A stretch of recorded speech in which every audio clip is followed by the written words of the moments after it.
Walk me through how oil prices are impacting the industry. They've come off a bit in recent weeks, but there's still a long way to go.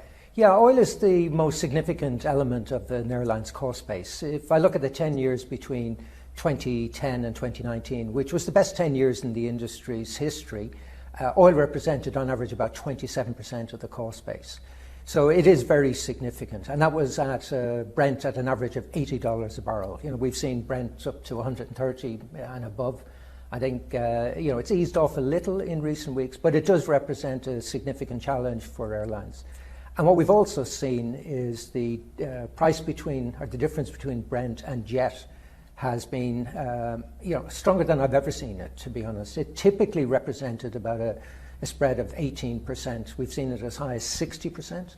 Last week, I think it closed at about 30%. So it's been quite volatile. How tough is that for airlines to manage? Very, very tough, because there's not a lot you can do.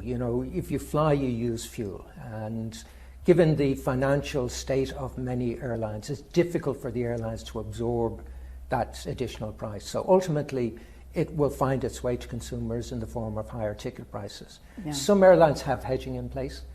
But that hedging will start unwinding as we go into 2023.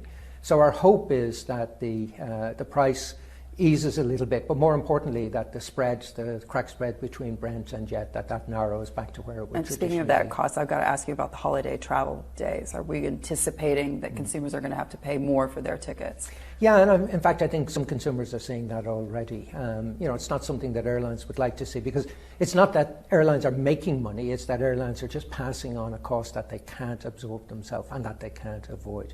So, we have seen ticket prices higher this year than we would have expected, and indeed in some cases higher than they were in 2019. But I think the good news is that oil prices do seem to be coming down a little bit, but then who knows what the price will be next year. Absolutely, and of course energy is something we cover a great deal on CNBC. When you think about this from the investment perspective, whether I'm talking to oil and gas CEOs or energy ministers right here in the region, they're telling me over and over again that the problem is a lack of investment in spare capacity. How concerned are you? Yeah, that is very concerning, and we've seen that with the price of jet, because clearly a lot of refining capacity disappeared during 2020 and 2021 when the demand was quite low. Bringing that capacity back on as the airline industry recovered and demand for jet fuel increased has been much slower than we had expected, and I think it also does signify a lack of investment in refining in recent years. So it is of concern to the industry. I think the positive is that more and more we're turning our attention to sustainable aviation fuels. And what we want to see is, rather than investment in traditional refinery, we'd like to see investment in the production of sustainable aviation fuel, because the environmental challenge we face is very significant. Yeah. And sustainable aviation fuels do represent the best option that the industry has to achieve our target of net zero in 2050. Do you think that goal is still realistic given where we are today? Because when we talk about that renewable investment, if you're sitting out here in countries that have been making windfall profits as a result of the oil and gas dynamic, that's an easy play for them to put a lot of that money into renewables. But back in the rest of the world, we're having significant issues in terms of the P&L. I think you're absolutely right.